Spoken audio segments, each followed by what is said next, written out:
आप सभी पत्रकार बंधुओं को मेरे तरफ से सादर प्रणाम।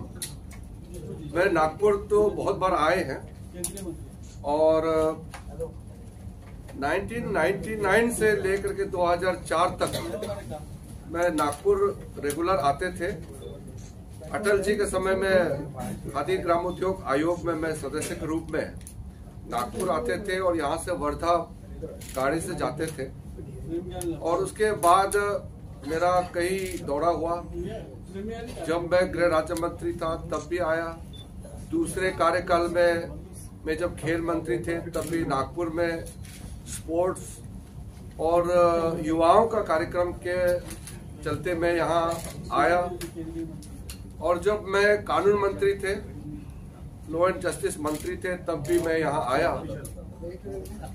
और मेरे कई विभाग जब मैं देखते थे, आयुष मंत्रालय, फूड प्रोसेसिंग, अलग अलग मंत्रालय के कार्यक्रम के लिए मैं नागपुर आए। लेकिन आज का नागपुर आना बहुत खास है। नागपुर में आज का विजिट मैं इसलिए खास मानता हूं कि मैं आज विशेषकर दीक्षा भूमि में बाबा साहेब डॉक्टर भीमराव अंबेडकर जी का स्मारक में मैं प्रणाम किया उनका। और उनके स्मारक में जो बनाया गया है वहां जाकर के बुद्ध भगवान के मूर्ति में मैंने अपना प्रार्थना की है। और साथ साथ आज अपने पार्टी के और यहाँ इंटेलेक्चुअल के कुछ लोगों से भी मिलना है। ये विजिट इसलिए भी विषय जो है बहुत ही गंभीर है। मैंने पिछली चुनाव में जो देखा है कि बाबा साहेब भीमराव अंबेडकर जी का दीक्षा भूमि में बाबा साहेब का बहुत बड़ा अपमान किया गया है। मैं एक रिजर्व कैटेगरी का एसटी एससी के कैटेगरी से सांसद भी हूं और इस देश का पहला बौद्ध एक बुद्धिस्ट कैबिनेट मंत्री हूं और बाबा साहेब के बाद पहला इस देश का एक बौद्ध लॉ मिनिस्टर बना है। तो मेरा बहुत दिल से इस जगह से जुड़े हुए हैं। जब मैं लॉ मिनिस्टर बना और बाबा साहब अंबेडकर जी पहला लॉ मिनिस्टर थे तो मैंने उनके बारे में ये जानने का और मैंने खोजा कि क्यों वो लॉ मिनिस्टर होते हुए इस्तीफा दिया था। उस समय कैबिनेट में कानून मंत्री के रूप में उन्होंने काम तो संभाला था, लेकिन बहुत ही जल्दी उन्होंने कानून मंत्री का पद से इस्तीफा दिया। और जब मैंने ये देखा उनके कुर्सी में जब मुझे बैठने का सौभाग्य प्राप्त हुआ तो ये मेरे लिए बहुत जरूरी है कि मैं उसके कदमों पे चलते हुए उन्होंने क्या और कैसा काम चलाया और इस्तीफा क्यों दिया, मेरे लिए जानने का बहुत इच्छुक भी था, आवश्यकता भी थी। तो मैंने ये पाया कि बाबा साहेब अपने मूल विचार, उनका जो सोच है वो पंडित नेहरू से मेल नहीं खाते थे। और बचपन से लेकर के जिस परिवार में जन्म हुआ और शिक्षा प्राप्त करके बहुत बड़ा वकील बन करके एक सोशल रिफॉर्मर के रूप में देश भर में चर्चित होकर के संविधान को बना करके और संविधान बना करके देश को दिया, उस आदमी को, हमारा संविधान को आर्किटेक्ट है, देश का लॉ मिनिस्टर है, उस पद में पहुंचने के बाद भी बाबा साहेब को जो अपमान किया गया, उनको जिस तरीके से दरकिनार किया गया, वो जान करके मेरे दिल में बहुत गुस्सा था और बहुत चिंता भी हुई थी। तो बाद में हमने सोचा कि कई चीज बाबा साहब के कहे हुए चिन्ह पे चलना है, तो हमने पाया कि नरेंद्र मोदी जी प्रधानमंत्री बनने तक कोई ऐसा विशेष कार्यक्रम नहीं हुए। दो चार बातें मुझे बताना है आपको, ताकि आपको पृष्ठभूमि समझ में आए। मोदी जी जब मुख्यमंत्री बने गुजरात में, तो उन्होंने सबसे पहले संविधान यात्रा निकाला। संविधान यात्रा निकालने का मूल कारण यह था कि संविधान तो मिला है, लेकिन संविधान के अंदर में जो मूल बातें हैं उसको लोगों तक पहुंचाना है। इसलिए मोदी जी मुख्यमंत्री थे तो संविधान यात्रा निकाला। बाद में मोदी जी प्रधानमंत्री बने, तो प्रधानमंत्री बनने के बाद उन्होंने 26 नवंबर को संविधान दिवस मनाने का घोषणा किया। उससे पहले संविधान दिवस हमारे देश में नहीं मनाते थे। पहली बार हमारा देश में इतना बड़ा फैसला हुआ और हमारे हाथ में संविधान जो मिला है उसको मनाने का प्रक्रिया शुरू हुआ। लेकिन पिछली बार जब लोकसभा चुनाव हो रहे थे, तो महाराष्ट्र के अंदर में और देश भर में संविधान बचाना है करके कुछ लोगों ने नारा लगाया है। आज मैं वो प्रतिक्रिया आपको देना चाहता हूं। बाबा साहेब को अपमान किया, जिन लोगों ने बाबा साहेब को मजबूर किया मंत्री पद से इस्तीफा देने के लिए, और जिन लोगों ने बाबा साहब को रिकॉग्निशन नहीं दिया, 1990 में जब कांग्रेस सरकार हट गई तब जाकर के बाबा साहेब को भारत रत्न अवार्ड तब मिला है। और वो लोग संविधान का कॉपी हाथ में लिए और ये बताते हैं कि मोदी सरकार फिर आया तो संविधान हटा देगा। ये बोलने वाले लोग तो जिंदगी भर बाबा साहब को तो मानते नहीं थे। मेरे मन में दुख और गुस्सा एक साथ इसलिए आया कि हम जिस समुदाय से आते हैं, हमारे समुदाय के लोग इस दुष्ट प्रचार में कई लोग विश्वास किया है। मैं कहने वाला हूं, मैं अपने ही एससी एसटी के कम्युनिटी, मेरे अपने बौद्ध कम्युनिटी के लोगों को, खास करके महाराष्ट्र में जो लोग हैं, मैं उनको कहना चाहता हूं, अगर हम ही बेवकूफ बनते रहेंगे, हम बाबा साहब जब जिंदा थे और आज बाबा साहब हमारे बीच में नहीं है, और आज भी अगर हम नहीं समझेंगे और हम आज भी बेवकूफ बने रहेंगे, तो फिर बाबा साहब के आत्मा को कितना दुख पहुंचेगा। हमारे यहां तो ये प्रचार से कोई काम नहीं हुआ, हमने तो कांग्रेस का जमाना भी जब्त कर दिया। लेकिन महाराष्ट्र के अंदर में मेरे ही बिरादरी के लोग, अपने बौद्ध समुदाय के लोग, हमारे एससी एसटी के लोग ये दुष्प्रचार में कैसे विश्वास किया है। मैं तो बहुत गुस्सा भी हूं। मैं अपने एसटी एससी कम्युनिटी और मेरे बौद्ध समुदाय को मैं कहना चाहता हूं, अगर हम ऐसा व्यवहार करेंगे तो फिर बाबा साहब के आत्मा को तो शांति नहीं मिलेंगे और हमको कोई माफ नहीं करेंगे। हम इतना बेवकूफ नहीं बन सकते हैं। ये लोकतंत्र है, संविधान से चलता है। जो प्रधानमंत्री ने संविधान को पहचान दिया, जिस इंसान ने बाबा साहेब का काम किया हुआ जितने भी योगदान है उसको देश के सामने में लाया और संविधान को पूजा किया, उसी इंसान के खिलाफ जो दुष्प्रचार करने पर कैसे विश्वास कर सकते हैं।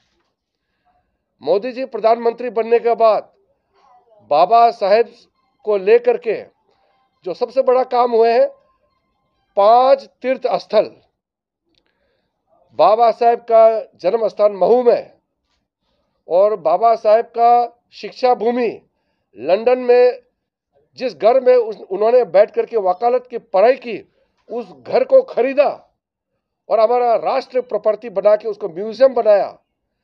दिल्ली में जहां रह करके बाबा साहेब ने अपना संविधान रचना करने का काम किया, वहां उसका जो घर है उसको म्यूजियम बना करके, और फिर जहां उनका निधन हुआ महापरिनिर्वाण भूमि, और फिर मुंबई में चैत्य भूमि, ये दीक्षा भूमि से लेकर के चैत्य भूमि तक, उनका कर्म भूमि से लेकर के महापरिनिर्वाण भूमि तक जिस प्रधानमंत्री मोदी जी ने एक पहचान दिया और नए तीर्थ स्थल के रूप में स्थापित किया, उसी को आरोप लगाते हैं कि संविधान हटाने वाले हैं। इसलिए ये मैं नागपुर में बहुत पवित्र भूमि है, यही दीक्षा भूमि है, और यही से मैं आह्वान करना चाहता हूं, सिर्फ महाराष्ट्र के लोगों को नहीं, पूरे देश के लोगों को। अगर हम इस स्तर पर राजनीति को ले जाएंगे तो फिर हमको कोई माफ नहीं करेगा। मैं बुद्ध भगवान के चरणों में आज ऐसे व्यवहार करने वालों के बिहाफ से मैं माफी मांगता हूं, और फिर मैं चेतावनी देना चाहता हूं, जो संविधान में लिखा है उसको मानते ही नहीं। जिस पार्टी ने संविधान को हत्या करने का काम किया, संविधान का हत्या कब हुई? 1975 में, 1975 में इमरजेंसी लागू करके संविधान का हत्या किया गया, और जिंदगी भर बाबा साहेब को अपमान किया, बाबा साहब को भगा भगा के हराया। बाबा साहब जहां जाते थे, जहां से चुनाव लड़ते थे, वहां पीछा करके कांग्रेस वालों ने उसको हराया, और आज उसी संविधान के कॉपी को पकड़ करके संविधान की रक्षा की बात करता है। उनको शर्म आना चाहिए। मैं संविधान के जो पन्नों के बारे में नई जानकारी रख करके संविधान पकड़ के नाटक करते हैं, उनको चेतावनी देना चाहता हूं। मैं इस देश का पार्लियामेंट्री अफेयर्स मंत्री भी हूं। संविधान का रक्षा करना हमारा दायित्व है। मैं संसदीय कार्य मंत्री होने के नाते पार्लियामेंट का संचालन करने का जिम्मेदारी है। इसलिए पार्लियामेंट में जिन्होंने संविधान के कॉपी को पकड़ करके बाबा साहेब का अपमान करने का जो नाटक किया, उन लोगों को भी मैं यहां से चेतावनी देना चाहता हूं। अगर ज्यादा नाटक करोगे तो फिर हमको सड़क पे उतरना पड़ेगा। और महाराष्ट्र में हमारे SC ST पॉपुलेशन बहुत ज्यादा है। हमारे भारत देश में सबसे ज्यादा बौद्ध का संख्या भी महाराष्ट्र में है। इसलिए मैं विशेष करके आज दीक्षा भूमि में आकर के मैं ये बात कह रहा हूं। हमने एक निर्णय किया है, पूरे महाराष्ट्र में बाबा साहेब के नाम से जुड़े हुए जितना भी स्थल है, हर एक जिले में हम संविधान भवन का हम कंस्ट्रक्शन करेंगे, हम निर्माण करेंगे। महाराष्ट्र के मुख्यमंत्री जी से मैंने बात किया, महाराष्ट्र के उप मुख्यमंत्री देवेंद्र फडणवीस से मैंने बात किया, क्योंकि मैं अल्पसंख्यक मंत्रालय का भी प्रमुख हूं। माइनॉरिटी अफेयर्स मंत्री होने के नाते हमारे देश में 6 अल्पसंख्यक समुदाय हैं। उसमें मुस्लिम है, क्रिश्चियन है, सिख है, बौद्ध है, जैन है, पारसी है। मैं एक जो इंप्रेशन बना के रखा था इस देश में, उसको भी खत्म करना चाहता हूं। कांग्रेस के जमाने में माइनॉरिटी अफेयर्स मंत्रालय को मुस्लिम अफेयर्स मंत्रालय बना के रखा हुआ था, और माइनॉरिटी मतलब सिर्फ मुस्लिम, और माइनॉरिटी कमीशन को भी अध्यक्षता करने का अधिकार सिर्फ मुसलमानों को दिया हुआ था। ये कितना बड़ा अपमान है बाकी लोगों को, कि कांग्रेस ने रूल बना दिया कि माइनॉरिटी का कमीशन है, उसका अध्यक्षता सिर्फ एक मुसलमान ही कर सकते हैं। और कांग्रेस के प्रधानमंत्री मनमोहन सिंह जी ने कहा कि इस देश में जितना भी हमारा संपदा है उसमें पहला अधिकार मुसलमानों का है। सार्वजनिक बयान दिया, मैं उसका भी घोर निंदा करता हूं। ये कहना चाहिए कि इस देश में जितना संपत्ति है उसमें पहला अधिकार गरीबों का है, ये कहना चाहिए था। मैं सारे माइनॉरिटीज को बराबर नजर से देखता हूं और सबको बराबर ले जाना चाहता हूं, चाहे मुसलमान हो, चाहे बौद्ध हो, चाहे सिख हो, चाहे ईसाई हो, चाहे वो पारसी हो या जैन हो, सबको बराबर नजर से देखेगा। इसलिए माइनॉरिटी अफेयर्स मंत्रालय को मुस्लिम अफेयर्स का जो टैग लगा के रखा कांग्रेस वालों ने, उसको मैं हटाना चाहता हूं। इसलिए प्रधानमंत्री मोदी जी ने जब मुझे माइनॉरिटी अफेयर्स का मंत्री बनाया, तब मैंने पहला यही काम किया कि जितना हमारा स्कीम्स है, जितना मदद करने के लिए हमारे पास सुविधा है, हम सारे माइनॉरिटी कम्युनिटीज को बराबर देखेंगे। इसलिए ये निर्णय हुआ कि महाराष्ट्र के अंदर में हर एक जिले में हम संविधान भवन बनाएंगे, जहां बौद्ध भी आ सकते हैं, लेकिन उसमें सब लोग आकर के इस्तेमाल कर सकते हैं। उसमें लाइब्रेरी होगा, उसमें हॉस्टल हो सकते हैं, उसमें अलग अलग तरीके से सुविधा हम देंगे और बच्चों को खास करके वहां बैठ करके अपना खेल धूल करने के लिए स्पोर्ट्स फैसिलिटी भी हम बना सकते हैं। बहुत सी चीज़ हम देने वाले हैं। ये सारा हमने तय कर लिया है, प्रोजेक्ट बना रहे हैं। और विशेष करके महाराष्ट्र के अंदर में बौद्ध समुदाय को इतना मदद पहले नहीं मिला था। कांग्रेस के ज़माने में हमारा बुद्धिस्ट कम्युनिटीज़ यहाँ जितना हमारा जो फाउंडेशंस है, सोसाइटीज़ है और हमारे जितना भी जो भंटेस हैं, यहाँ बौद्ध बिहार है, उन लोगों को मदद नहीं मिला था। उसके लिए मैंने विशेष करके महाराष्ट्र सरकार को भी कहा है, हमने चर्चा किया है कि जितना भी बुद्धिस्ट सेंटर्स है, सबका प्रपोजल जितना जल्दी हो सके बना करके दिल्ली भेजना है। और मैं सारे चीज़ों का खुद अध्ययन करके प्रधानमंत्री मोदी जी का आशीर्वाद से हम उसका सारा सैंक्शन करेंगे, मदद करेंगे। और कुछ चीज़ों में स्टेट गवर्नमेंट का भी सहायता रहेगा। तो राज्य सरकार और केंद्र सरकार मिल करके मुख्यमंत्री एकनाथ शिंदे जी से बात हुई है, देवेंद्र फडणवीस जी से मेरा बात हुई है, और मैं खुद बैठ करके ये सारा चीज़ों का हम आकलन करेंगे और हम काम करेंगे। चुनाव आने वाले हैं, इसलिए हम लोग चर्चा तो चुनाव का तो होते रहेंगे, लेकिन मैं आज चुनाव के दृष्टि से नहीं आया हूं। आज मैं विशेष करके दीक्षा भूमि से बाबा साहेब अम्बेडकर जी का संदेश को आगे ले जाने के लिए आया हूं। जब भी आप लोग को मौका मिले, लंदन जाएंगे तो मोदी जी का आशीर्वाद से बाबा साहेब का नाम से जो म्यूजियम बनाया है, उसको हम लोग शिक्षा भूमि के नाम से मानते हैं। आप लोग दर्शन कीजिए।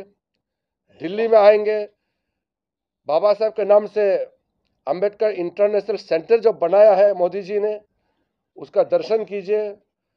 उनका महापरिनिर्वाण जहाँ हुए हैं, वहाँ हमने काफ़ी काम कर रहे हैं, उसका आप लोग जाकर के देखना चाहिए। इतना सारा चीज़ जो कर रहे हैं वो देश के सामने में है। इसीलिए मैं कह रहा हूँ कि जब सामने में है, फिर भी जो महाराष्ट्र में जो गलत बातें फैलाए गए हैं उसको क्लियर करना बहुत ज़रूरी है। मैं जिन्होंने दुष्ट प्रचार किया है उनका प्रति तो मेरा क्रोध है, लेकिन दुख इस बात का है कि हमारे समुदाय के लोग, हम उनके बहकावे में आकर के हम बेवकूफ़ बन गए हैं। हम कितने साल बेवकूफ़ रहेंगे? हजारों साल हमको बेवकूफ़ बनाया है और आज भी हम बेवकूफ़ बनते रहेंगे तो हमको फिर कौन संभालेंगे? अब हम अपने पैरों पे खड़ा होना है। इसलिए आज नागपुर में आकर के मुझे दीक्षा भूमि में आकर के मुझे बहुत अच्छा लगा। फिर से बाबा साहब का दर्शन करने का मौका मिला, लेकिन साथ साथ में अपने लोगों को भी मैं मिलूँगा और जो प्रतिनिधि दल है सबसे मिलूँगा। और फिर मैं 7 तारीख को पुणे भी जा रहा हूँ और पुणे में भी मेरा कार्यक्रम रहेगा। और फिर अलग अलग स्थानों पे कुछ हमने राशि दिए हैं, उसका भी फाउंडेशन भी हम लगाएंगे और विशेष करके यहाँ पार्टी कार्यकर्ताओं से भी मिलेंगे। और जब चुनाव घोषणा होगा महाराष्ट्र का, तो हम प्रचार के लिए भी आएंगे। और हम चाहते हैं कि हम इतना काम कर रहे हैं तो हम आगे भी कंटिन्यू करेंगे। और मोदी जी ने जैसे कहा है कि तीसरे कार्यकाल में वो इतना काम करेंगे कि जो 10 सालों में काम हुए हैं उसका 3 गुना स्पीड से आगे काम करेंगे। और मोदी जी का मंत्रिमंडल में उनका कैबिनेट साथी होने के नाते जो हमारा प्रधानमंत्री जी कहेंगे हम उसको ज़मीन तक उतारेंगे। इसलिए आज नागपुर में आप जितना भी पत्रकार बंधुओं से मिलना हुआ तो मुझे अच्छा लगा। और जैसे मैंने कहा कि नागपुर से पुराना संबंध है, तो यहाँ के लोगों से भी उसी प्रकार से मेरा लगाव रहता है। कई लोगों से मैं नागपुर में आकर के मिला है, नागपुर की कई संस्थाएं हैं, सबसे मैं मिला हुआ हूँ। दिल्ली में भी लोग आते हैं तो वहाँ पे भी मिला हूँ और बहुत अच्छा जगह है, बहुत अच्छे लोग हैं। और नागपुर से हम ये संदेश जो दिया है, मुझे उम्मीद है कि हमारे सारे महाराष्ट्र के जनताओं के बीच में और देश भर में हमारा संदेश जरूर पहुंचेगा। अगर आपको पूछना है तो संक्षेप में आप पूछ सकते हैं। संशोधन बिल जो है उसमें आपको कहा गया कि आप मुसलमान नहीं है तो आप इस बिल के बारे में मत बोलिए। ये कांग्रेस ने आप पर कहा है जो वक्फ का संशोधन जो बिल है इसके बारे में बताइए। ये जब वक्फ अमेंडमेंट बिल पेश किया मेरे द्वारा पार्लियामेंट में, तो कांग्रेस के कुछ लोगों ने कहा कि आप तो मुसलमान नहीं हैं, इसलिए वक्फ के बारे में आप कैसे बोल सकते हैं। तो मैंने कहा मैं मुसलमान नहीं हूं इसलिए मैं ज़्यादा बोलूँगा, क्योंकि आप लोगों ने मुसलमानों के नाम से जो देश को जिस तरीके से बर्बाद किया है और मुसलमानों को सबसे ज़्यादा नुकसान कांग्रेस वालों ने पहुंचाया है। मुसलमानों को एक वोट बैंक का नज़र से देखते थे कांग्रेस वाले, तभी तो देश का भी नुकसान हुआ है और मुसलमानों का भी नुकसान हुआ है। अगर 60 साल में मुसलमानों का इतना दयनीय जो स्थिति है तो किसने किया है? 60 साल इस देश का शासन किसने किया है? कांग्रेस वालों ने किया है। इसलिए वक्फ अमेंडमेंट बिल जो लाया है ये देश के लिए है। देश में जो भी जमीन है वो देश का जमीन होता है। हम लोग तो टेम्पररी है, जमीन किसी का हो सकता है, हम उसको प्रॉपर्टी बनाते हैं, काम करते हैं, मगर देश जमीन का है। और इस देश का सरकार इस देश का जमीन को अगर मिसयूज होगा तो उसका ठीक करना हमारी जिम्मेदारी है। इसलिए मैं मुसलमान नहीं हूं, लेकिन माइनॉरिटी अफेयर्स मंत्री होने के नाते लाखों करोड़ों गरीब मुसलमानों को जो न्याय नहीं मिला, जो वक्फ प्रॉपर्टी को मिसयूज करके चंद लोगों ने अपने लिए करोड़पति अरबपति बना करके बाकी मुसलमानों को गरीब बना दिया, वो गरीब महिलाओं के लिए, बच्चों के लिए और मुसलमानों में जो पिछड़े हैं और छोटे छोटे वर्ग हैं उन लोगों को इंसाफ दिलाने के लिए मैं और भी जोर से बोलूँगा। अभी विंटर सेशन आने वाले हैं चुनाव के बाद, उसमें जो जेपीसी से रिकमेंडेशन करके आएंगे तो वक्फ अमेंडमेंट बिल जो फिर दोबारा आएंगे उसमें और भी मैं ज़्यादा प्रखर रूप से, ज़्यादा ताकतवर रूप से मैं बोलने वाला हूं। और इस देश का ज़मीन को चंद लोगों ने कब्जा करके रखा है, वो बिल्कुल होने नहीं देंगे। ये हमारा सरकार का पूरा सोच है, प्रतिबद्धता है कि हम न्याय दिला के रहेंगे। राहुल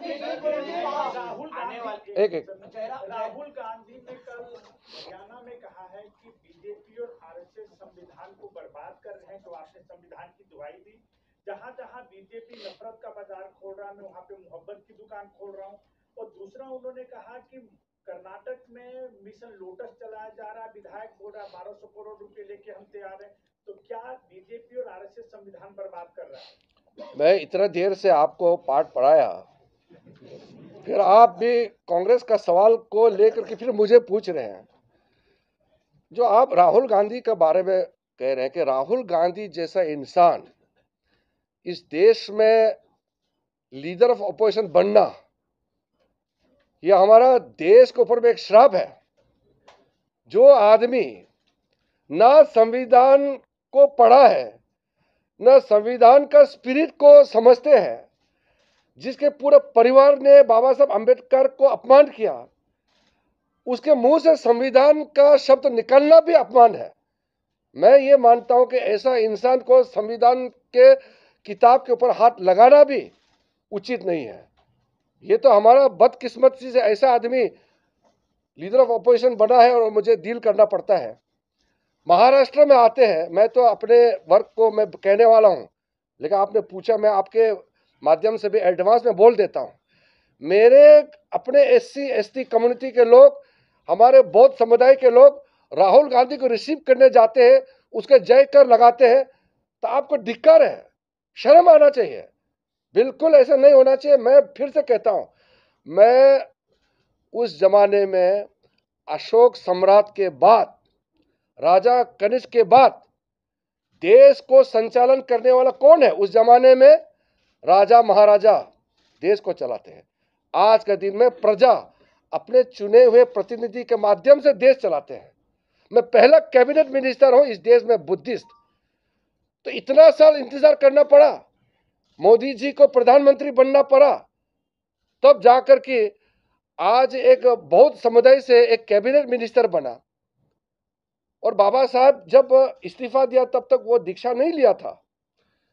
बाबा साहब जब लॉ मिनिस्टर इस्तीफा दिया, उसके बाद भी कांग्रेस का अपमान बंद नहीं हुआ। उसका प्रार्थना, उसका क्या आगे देखिए, आप खुद देखिए उसका कितना सभाएं हैं। तब जाकर के उन्होंने दीक्षा लिया, बौद्ध का धर्म को अपनाया। उसके बाद इतने साल हो गए तो कांग्रेस को कोई बौद्ध नजर नहीं आया जो कैबिनेट मंत्री बनने लायक का। इसलिए आज इस समुदाय से एक इस देश का कैबिनेट मंत्री है, और मेरे समुदाय के लोग राहुल गांधी जैसे इंसान को फुल माला चढ़ा करके उनको सर पे बिठा के चलेंगे तो क्या मुझे गुस्सा नहीं आएगा? क्या मुझे तो आक्रोश है दिल में। मैं इसलिए कह रहा हूं, मैं आगे भी कहने वाला हूं ये बात को, और ये कोई हल्का से लेने वाला बात नहीं है। ये हमारे लिए हमारा अस्तित्व का बात है, हमारा पहचान, हमारा जो हमारा बैकग्राउंड, हमारा पूरा आत्मा को छूने वाला बात है। इसको हमारा कोई बुद्धिस्ट आदमी, हमारे यहाँ से कोई SC ST आदमी राहुल गांधी का नारा लगाने से मेरे दिल को बहुत चोट पहुंचता है। कांग्रेस के नेता जयराम रमेश ने ट्वीट किया है, कल आपके कैबिनेट ने मराठी को क्लासिकल लैंग्वेज का दर्जा भी दिया। एक क्रोनोलॉजी उन्होंने ट्वीट के जरिए समझाई है, जिसमें प्रधानमंत्री नरेंद्र मोदी को उन्होंने नॉन बायोलॉजिकल PM बोलते हुए उन्होंने कहा है कि महाराष्ट्र में विधानसभा चुनाव होने वाले, इसलिए इस तरीके के फैसले जो है वो लिए जा रहे हैं।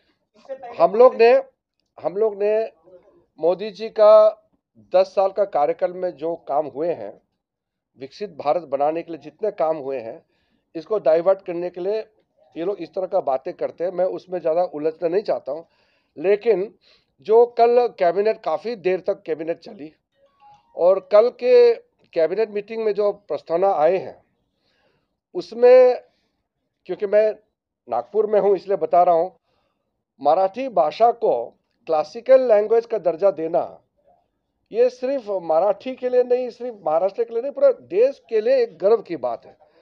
पहले प्रपोजल तो काफ़ी सालों से था, लेकिन उसका ठीक से कांग्रेस वालों ने अध्ययन नहीं किया।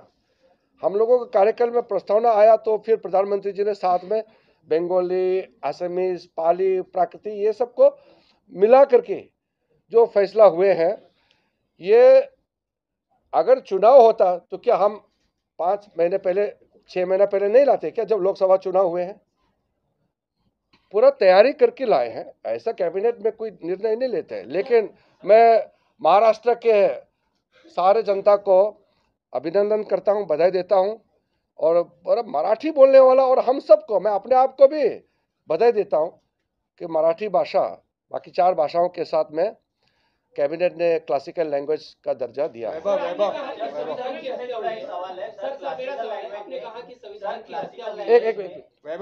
हत्या हुई है, आपने कहा है, जिसकी भी हत्या होती है वो समाप्त होता है, उसके बाद में वो जीवित नहीं रहता। जब संविधान की हत्या हुई है तब से लेकर आज तक कैसे चला देश?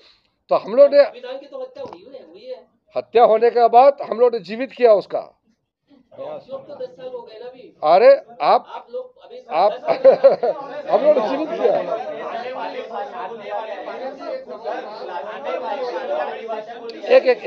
पार्लियामेंट सेशन में वन नेशन वन इलेक्शन का जो बिल है वो पेश करने वाली है सरकार।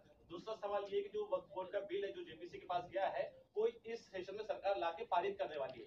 देखिए, बहुत सारा बिल्स तो आते रहेंगे और उस पर चर्चा करेंगे तो बहुत लंबा विषय हो जाएगा, लेकिन जो वक्फ अमेंडमेंट बिल को हमने जॉइंट पार्लियामेंट्री कमेटी में भेजा है, वो कमेटी दौरा कर रहे हैं और मुंबई का भी दौरा करके उन्होंने ख़त्म कर लिया है। हमने जब जेपीसी बनाया तो उसमें एक प्रावधान टर्म्स ऑफ रेफरेंस दिया था कि अगले सत्र यानी कि शीतकालीन विंटर सेशन पार्लियामेंट का पहला सप्ताह का आखिरी दिन से पहले तक रिपोर्ट पार्लियामेंट में पेश होना है। तो जैसे पेश होगा उसमें कितना रिकमेंडेशंस आएंगे, कितना हमको उस पर अध्ययन करना है, कितना उसको बदलाव लाना है, एक्सेप्ट करना, कितना को मान्यता देना, ये प्रक्रिया को निर्भर करता है। लेकिन हम तो प्रतिबद्ध है कि हम इस बिल को पारित करेंगे।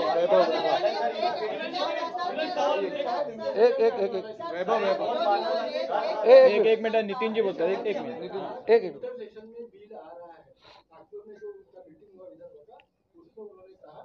किसने? वही तो मैं बता रहा हूँ, पहला सप्ताह का आखिरी दिन से पहले आएंगे। वही तो मैं बता रहा हूँ। पार्लियामेंट में ऑफिस मिनिस्टर हो, विपक्ष का हमेशा आरोप रहता है कि सरकार उनको बोलने का समय नहीं देती है। एक क्वालिटी ऑफ डिबेट भी कहीं ना कहीं डिटेरियोरेट होते जा रहा है, इसके बारे में आपका क्या? ये तो आपने बहुत अच्छा सवाल पूछा, लेकिन आप गलत आदमी से पूछ रहे हैं। ये बात आप कांग्रेस वालों को पूछना चाहिए। पार्लियामेंट में डिबेट करना ही नहीं चाहते हैं। पार्लियामेंट शुरू होते ही वो कुएं में कूद जाते हैं और हंगामा करते रहते हैं, क्योंकि राहुल गांधी को तो भाषण देने आते नहीं है। वो जो पत्र उसको लिख के चीट भेजता है उसको पढ़ के उसको गुनगुनाते रहते हैं। कोई एनजीओ उसको चीट देते रहते हैं। हम लोग जब नए नए सांसद बन के आए थे, अटल बिहारी वाजपेयी जैसे, आडवाणी जैसे, उसमें कांग्रेस के भी काफी लोग थे सीनियर, चंद्रशेखर जी जैसे लोग, सुषमा स्वराज जैसे अच्छे अच्छे वक्ताओं का हमने सुना है। हम भी उनसे बहुत सीखा है। तो जब हम नए नए सांसद बनकर के इतने महान नेताओं से हमने बहुत सीखा है, आज के जो नए एमपी हैं उनके लिए मैं तरसता हूं कि अच्छा डिबेट करने के लिए मौका इतना कम मिलता है आजकल।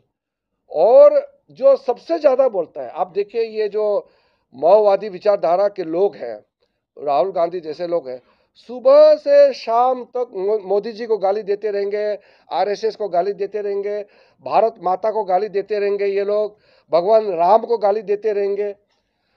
सुबह से रात तक बंद नहीं होता उसका गाली। इतना बोलता है और ये सबसे ज्यादा बोलता है, फिर बोलता है कि बोलने नहीं दिया जाता है। यही लोग हैं, सबसे ज्यादा बोलते हैं और फिर बोलते हैं कि बोलने नहीं दिया जाता। वो दूसरी बात जो है, पार्लियामेंट में जो माइक होते हैं ना, वो माइक जो है जिसका टर्न होता है तो स्पीकर उसका माइक ऑन करता है। ऐसे वो मार्केट नहीं है पार्लियामेंट में जो भी खड़ा करके मर्जी से बोलेंगे। वहां नियम होता है, पार्लियामेंट नियम से चलता है। तो जिसको बोलने का उसको परमिशन दिया है उसका माइक ऑन होता है। राहुल गांधी खड़े हो जाते हैं, बार बार खड़े हो जाते हैं बिना मतलब का हंगामा करने के लिए, फिर बोलता है कि उसका माइक ऑन नहीं है। ये नाटक चलेगा नहीं, अभी दुनिया सब जानते हैं। एक अभी कौन है? योगेश जी एक मिनिट रही भाऊ, त्यांच्यानंतर तुम्ही बोला। क्या चीज? आपके पास इतनी बड़ी पार्टी है, इतने बड़े दिग्गज नेता है, क्या आपको ये नहीं लगता कि ये नैरेटिव आपके पार्टी का चिपक गया है? आपकी पार्टी उसको तोड़ने में अब तक कामयाब नहीं। आप क्या चाहते हैं, नैरेटिव से सरकार चले या काम करके चले? हम तो नैरेटिव पे विश्वास नहीं करते। हम आज ये बात इसलिए कर रहे हैं कि वो नैरेटिव चलवा के हमारे भोले भाले हमारे लोगों को बेवकूफ बनाया, इसलिए मैं बोल रहा हूँ।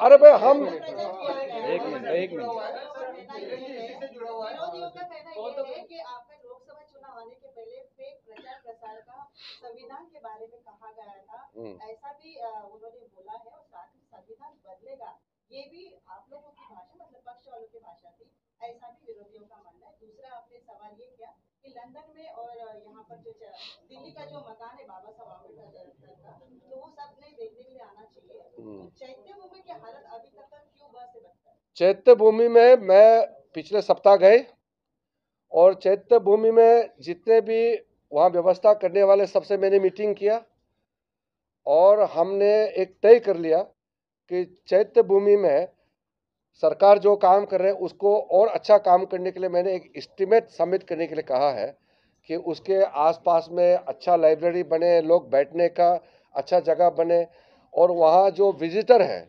टूरिस्ट हैं और जो श्रद्धालुओं का आने का, जो लाखों लोगों का आने का सिलसिला चलते हैं, उसको मैनेजमेंट करने के लिए हमने निर्णय किया कि वहाँ हम तुरंत मदद करेंगे। रवि जी एक मिनट एक मिनट रवि बाबू बोला रवि बाबू बोला।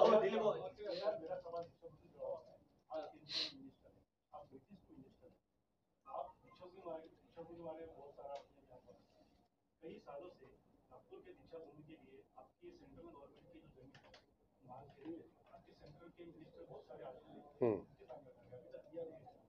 उसके लिए आप मिनिस्टर तो आप सेंट्रल में इसके लिए कुछ कोशिश करोगे? और दूसरा किसका जमीन, कौन सा डिपार्टमेंट? सरकारी जमीन होगा। अच्छा, उसका मालूम नहीं। तो आप कोशिश करेंगे? और दूसरा सवाल ऐसा है कि पाली भाषा को भी दर्जा दिया गया, हाँ, अभी पाली भाषा को दर्जा देने के बाद उसका यूपीएससी में सर मैं इसमें ऐड करता हूँ शेड्यूल 8 के मुताबिक अभी शेड्यूल 8 के मुताबिक क्लासिकल लैंग्वेज का दर्जा दिया गया। 2014 के समय पर यूपीएससी से ऑप्शनल लैंग्वेज करके पाली भाषा को लिया जाता था, अभी उसको उसके बाद से निकाला गया। क्या अभी क्लासिकल लैंग्वेज को उसको दर्जा दिया जाए? अब देखिए, क्लासिकल लैंग्वेज का जब दर्जा देता है उसका परिणाम ये होता है कि उसके लिए प्रचार प्रसार इस्तेमाल और उसका रिसर्च स्टडी सब चीज अलग स्तर पे चले जाते हैं। आप जो पूछ रहे हैं ये सब उसी से जुड़े हुए हैं, लेकिन जो भी निर्णय होता है वो निर्णय लेने के बाद बताना है। सामूहिक कैबिनेट ने कल रिकॉग्निशन दिया क्लासिकल का, अब आगे का काम क्या होगा उसका तो मैं अभी घोषणा नहीं कर सकता हूँ, लेकिन आप समझ सकते हैं जब क्लासिकल दर्जा दिया गया है तो कितना काम होगा। कृष्णा दिलीप जी बोले। सर कर्नाटक हाँ, सावरकर बीफ खाते थे, ऐसा कर्नाटक के। अरे खाने पीने का यहाँ बात मत कीजिए, मेरे दिल में जो आक्रोश है वो उसको लेकर के आप लोग कुछ पूछ रहे थे, पूछिए। बाबा साहब का अपमान सबसे ज्यादा कांग्रेस ने किया, इतिहास गवाह है और हम लोग पढ़ रहे हैं, सब लोग पढ़ रहे हैं। और साथ ही साथ जो जितना बाबा साहब को इज्जत देना तो उन्होंने तो किया नहीं, और दूसरी तरफ से बीजेपी की तरफ से काफी अच्छा काम हुआ है। लेकिन इतना होने के बावजूद हम लोग ऐसे बीजेपी की जो हमारी जो विंग है, आपकी विंग जो सबके लोग आपकी जो विंग है, वो क्या इसमें अपेश नहीं है आपका कि उसको अच्छे से उसको बताने की जरूरत है लोगों को कि हमने ये काम किया, उन्होंने ऐसा किया, तो क्या हम लोग फेल्योर नहीं है उसमें? दूसरा सवाल था कि महाराष्ट्र का भी इलेक्शन है तो दलित और माइनॉरिटी जो अल्पसंख्यक है, कितना परसेंट सीट हम लोग देने में हम सोच रहे हैं, और अभी अब तक हम लोग दलित समाज का एक नेतृत्व भी खड़ा नहीं किया महाराष्ट्र के अंदर में, जो ऐसे जो फेक नैरेटिव जो आते हैं उसमें हम लोग कहीं ना कहीं फाइट कर सके। पहले बात तो पार्टी का जो कार्यकर्ता है, पार्टी के जो काम करना है वो तो आपने सही कहा कि काउंटर, राजनीतिक दृष्टि से काउंटर करना चाहिए, वो हम लोग करेंगे अभी। दूसरा जो लीडरशिप का सवाल है या प्रतिनिधित्व का सवाल है, वो क्योंकि मैं पार्टी का यहाँ प्रभारी नहीं हूँ, ये घोषणा मैं नहीं कर सकता हूँ। मैं एक बौद्ध हूँ और एक कैबिनेट मंत्री हूँ इस नाते, और अल्पसंख्यक मंत्रालय का मैं प्रभारी हूँ, मैं मंत्री हूँ, तो मेरा विषय बहुत डायरेक्ट जुड़ा हुआ है, इसलिए मैं कहता हूँ। लेकिन जो मूल बात जो है, आपने जैसे कहा कि सबको पता है कि कांग्रेस ने बाबा साहब को कितना अपमान किया और हराने के लिए पूरा ताकत झोंक दिया, और एक पंडित नेहरू जी ने खुद को भारत रत्न अवार्ड दे करके बाबा साहब को भारत रत्न देना तो छोड़िए, उसको अपमान किया। और बाद में जाके जैसे मैंने कहा कि दूसरा सरकार बनने के बाद 90 में बाबा साहब को भारत रत्न दिया, ये सब कोई नई चीज नहीं है। महाराष्ट्र में सबको पता है। इसीलिए मेरा मन में दुख ये है कि हमारे समुदाय के लोग कैसे बेवकूफ बन गया कांग्रेस के बहकावे में, यही मेरा दुख है, इसी को मैं कह रहा हूँ। एक शेवटचा प्रश्न घेऊन हाँ एक मिनिट भीमरावजी तो यार चिडू नका, थांबा। हाँ भीमरावजी तुम्ही बोला, एक मिनिट एक सेकंड भीमरावजी महत्वपूर्ण सवाल है, बोलो। महाबोधि महाविहार जो बिहार का है, आज भी बौद्धों के हवाले नहीं है। आप बौद्ध समाज से बिलोंग करते हो, तथागत भगवान गौतम बुद्ध के आप शिष्य हो। क्या लगता है आपको, मस्जिद जो होती है मुसलमानों के पास में होती है, हिंदू के पास में उनका मंदिर होता है, लेकिन महाबोधि महावीर आज भी बौद्धों के हवाले नहीं है। हाँ। इसके लिए आपका क्या प्रयास है? हाँ, ये मैंने माइनॉरिटी कमीशन के चेयरमैन इकबाल सिंह लालपुरा जी हैं, उनको कहा है आप एक पत्र लिखिए अभी बिहार सरकार को, क्योंकि ये एक्ट बनाया बिहार सरकार का, ये केंद्र सरकार का एक्ट नहीं है। पुराने एक्ट हैं, उसमें जो बौद्ध वहाँ श्राइन जो है उस पोर्शन को मैनेज करने में, क्योंकि वहाँ हिंदू का भी वहाँ है, वहाँ कुछ उनका भी स्थान है, तो इसको क्लैरिटी करना होगा। लेकिन जो बौद्ध परिसर है, बुद्ध भगवान से डायरेक्टली जुड़ा हुआ जो परिसर है, उसका मैनेजमेंट बौद्ध लोगों के हाथ में पूरा कैसे जाना है, उसका स्टडी करके और बिहार सरकार से बातचीत करके उसको हमारे संज्ञान में लाने के लिए मैंने ऑलरेडी कह दिया है। टोपी वाले बोलिए Sir, you come from northeast, sir. Violence is not stopping in Manipur. Manipur is still burning. There is a criticism that still the Prime Minister is not visiting Manipur. So what is your reaction? ये ऐसा सवाल है क्योंकि आप लोग को इसका background नहीं मालूम, तो कांग्रेस लोग जो बोलते हैं उसको आप लोग यहाँ पूछ लेते हैं, तो आपका गलती नहीं है। मणिपुर में और पूरा नॉर्थ ईस्ट में कांग्रेस लोगों ने इतना सालों से मिस गवर्नेंस किया और ध्यान नहीं दिया, जिसकी वजह से बहुत उग्रवादी संगठन पैदा हो गए थे। मिलिटेंसी नॉर्थ ईस्ट में जितना ग्रुप से दुनिया में कहीं नहीं था। पिछले 10 सालों में 10,000 से भी ज़्यादा मिलिटेंट ऑर्गेनाइजेशन हथियार के साथ में समर्पित करके वहाँ मुख्य धारा में आ गए हैं। मणिपुर में जो घटनाएं हुए हैं वो भारत सरकार का खिलाफ नहीं है, वो वहाँ के मैते जनजाति, मैते कम्युनिटी और कुकी कम्युनिटी दोनों के बीच का है। तो मणिपुर में ये पहला घटना नहीं है। मणिपुर में नागा और मैते के बीच में और मैते और कुकी के बीच में और कुकी के अंदर में भी 2 कम्युनिटी के बीच में क्लैश, और उसमें 500-800 ऐसे लोगों के जाने गए हैं पूर्व में। कभी केंद्र से कोई ध्यान नहीं दिया। इस बार जब मणिपुर में घटना हुई तो गृह मंत्री जी वहाँ 4 दिन रहे और प्रधानमंत्री जी ने लाल किले से, जब हमारे स्वतंत्र दिवस हम मना रहे थे, लाल किले के प्राचीर से जो पहला शब्द प्रधानमंत्री ने कहा कि देश के लोग मणिपुर की जनता के साथ हैं, वो है यहाँ परसेप्शन क्रिएट करके वो विदेशी फंड लेकर के माओवादी और विदेशी ताकतों का साथ भारत को बदनाम करने के लिए जो कह रहे हैं उस पर मत जाइए। मणिपुर में अभी धीरे धीरे नॉर्मलसी आ रहे हैं, क्योंकि 2 समुदाय के बीच में पुराने रंजिश है, बहुत डिफरेंसेस है, उसको मिलाने का कोशिश कर रहे हैं। उसको आर्मी लगा करके बंदूक मार के सबको खत्म नहीं कर सकते, ये तरीका नहीं है। ऐसे करेगा तो और बर्बाद होगा। एक आखिरी सवाल लेंगे, एक सेकंड ताई का रुक जाओ भैया रुक जाओ ना जरा। अरे वो ताई का तो ले दो, ताई तुम्ही बोला एक मिनट रुक जाओ भाई, 1 मिनट। सर, आप अल्पसंख्यक के प्रभारी हो, देश में अल्पसंख्यकों में मुसलमानों की संख्या सबसे ज्यादा है, फिर भी बांग्लादेशी है, अफगानी है, पाकिस्तानी घुसपैठे जो देश में है, आपको नहीं लगता कि अगर देश में ऐसे ही घुसपैठे बढ़ते जाएंगे तो ये अल्पसंख्यक बहुसंख्यक होंगे? इसको आप कैसे देखते हैं? इसी को तो हम लोग कह रहे हैं ना, आप हमारा भावना का समझिए। हम लोग ने शुरू से कहा कि हम एनआरसी लाना चाहते हैं, या हम जो जितना भी हमने सिटीजनशिप अमेंडमेंट एक्ट पास किया वो किस लिए किया, ये सारा चीज़ वही है। तो इसलिए मैं उसको ज़्यादा डिटेल में नहीं कहूँगा, लेकिन मैं इतना कहूँगा कि चाहे रोहिंग्या हो, चाहे कोई भी बांग्लादेशी घुसपैठ हो, उसका कंट्रोल हम लोग तो कर रहे हैं, राज्य सरकारों को भी साथ देना चाहिए। वो तो हम लोग, ये तो हमारा प्राथमिकता है। साथ साथ जो अफगानिस्तान, पाकिस्तान और बांग्लादेश से जो हमारा वहाँ के माइनॉरिटीज़ है, उसमें हिंदूज है, बौद्ध है, क्रिश्चियंस है, जैन है, उन लोगों को नागरिकता देने के लिए 2014 से पहले वो भी हम लोग नहीं उठाया। तो देश तो सुरक्षित कब होगा? जब हमारे पास अपने लोगों के लिए हम काम करने के लिए, ठोस कदम करने के लिए तैयार हो, लेकिन हम एक उनको अपीसमेंट पॉलिसी करेंगे। जैसे कांग्रेस के लोग वो मुसलमानों को वोट बैंक देखते हैं, तो वो जो घुसपैठी आते हैं, इलीगल माइग्रेंट जो आते हैं, उसको भी वो वोटर के हिसाब से देखते हैं, क्योंकि मुसलमानों को कांग्रेस से वोट बैंक का नजर से देखते हैं, कोई और नजर से नहीं देखते हैं, इसलिए बर्बाद हो रहे हैं।